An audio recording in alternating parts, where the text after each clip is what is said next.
My name is Cassie. I am 23 years old. I graduated as a qualified nurse this year and was given my first position as a home nurse. My patient was an English gentleman in his early 80s who suffered from Alzheimer's. In the first meeting, the patient was given his record, and from it I could see that he was a convert to the religion of Islam, therefore he was a Muslim. I knew from this that I would need to take into account some modes of treatment that may go against his faith, and therefore try to adapt my care to meet his needs. I bought in some halal meat to cook for him and ensured that there was no pork or alcohol in the premises, as I did some research which showed me that these were forbidden in Islam. My patient was in a very advanced stage of his condition, so many of my colleagues could not understand why I was going through so much effort for him. But I understood that a person who commits to a faith deserves that commitment to be respected, even if they are not in a position to understand. Anyway, after a few weeks with my patient, I began to notice some patterns of movement. At first, I thought it was some copied motions he'd seen someone doing, but I saw him repeat the movement at particular times, morning, afternoon, evening. The movements were to raise his hands, bow, and then put his head to the ground. I could not understand it. He was also repeating sentences in another language. I couldn't figure out what language it was, as his speech was slurred, but I know the same verses were repeated daily. Also, there was something strange. He didn't allow me to feed him with my left hand. Somehow I knew this linked to his religion, but didn't know how. One of my colleagues told me about Paltalk as a place for debates and discussions. As I did not know any Muslims except for my patient, I thought it would be good to speak to someone live and ask questions. I went on the Islam section and entered the room True Message.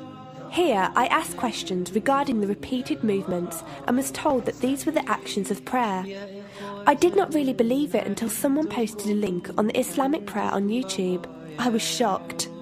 A man who has lost all memory of his children, of his occupation, and could barely eat and drink, was able to remember not only actions of prayer, but verses that were in another language. This was nothing short of incredible, and I knew that this man was devout in his faith, which made me want to learn more in order to care for him the best I could. I came into the Paltalk room as often as I could, and was given a link to read the translation of the Quran and listen to it. The chapter of the bee gave me chills, and I repeated it several times a day.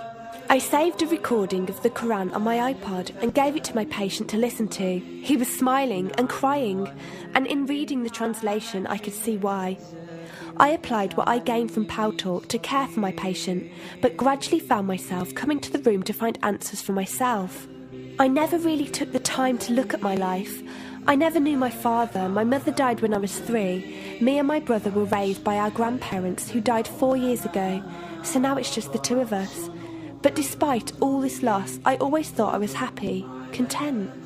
It was only after spending time with my patient that I felt like I was missing something. I was missing that sense of peace and tranquility my patient, even through suffering, felt. I wanted that sense of belonging and a part of something that he felt, even with no one around him. I was given a list of mosques in my area by a lady on Paltalk and went down to visit one. I watched the prayer and could not hold back my tears. I felt drawn to the mosque every day, and the imam and his wife would give me books and tapes to welcome any questions I had. Every question I asked at the mosque and on Paltalk was answered with such clarity and depth that could do nothing but accept them. I have never practiced a faith, but always believed that there was a God. I just did not know how to worship him. One evening I came onto Paltalk, and one of the speakers on the mic addressed me. He asked me if I have any questions. I said no. He asked if I was happy with the answers I was given. I said yes. He then asked what was stopping me accepting Islam. I could not answer. I went to the mosque to watch the dawn prayer. The imam asked me the same question. I could not answer. I then went to tend to my patient. I was feeding him, and as I looked into his eyes, I just realised he was brought to me for a reason, and the only thing stopping me from accepting was fear. Not fear in the sense of something bad, but fear of accepting something good and thinking that I was not worthy like this man. That afternoon, I went to the mosque and asked the imam if I could say my declaration of faith, the Shahada. There is no God except Allah. Muhammad is Allah's messenger. He helped me through it and guided me through what I needed to do next. I cannot explain the feeling I felt when I said it. It was like someone woke me up from sleep and sees everything more clearly. The feeling was overwhelming joy, clarity, and most of all, peace. The first person I told was not my brother, but my patient. I went to him, and before I even opened my mouth, he cried and smiled at me. I broke down in front of him. I owed him so much. I came home and logged onto Paltalk and repeated the Shahada for the room.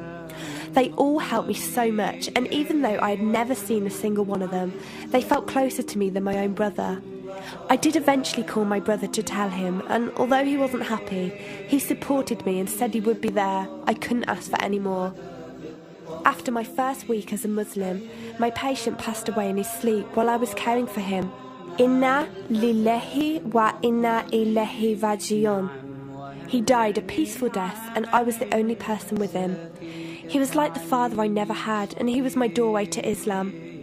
From the day of my Shahada to this very day, and for every day for as long as I live, I will pray that Allah shows mercy on him and grant him every good deed I perform in the tenfold.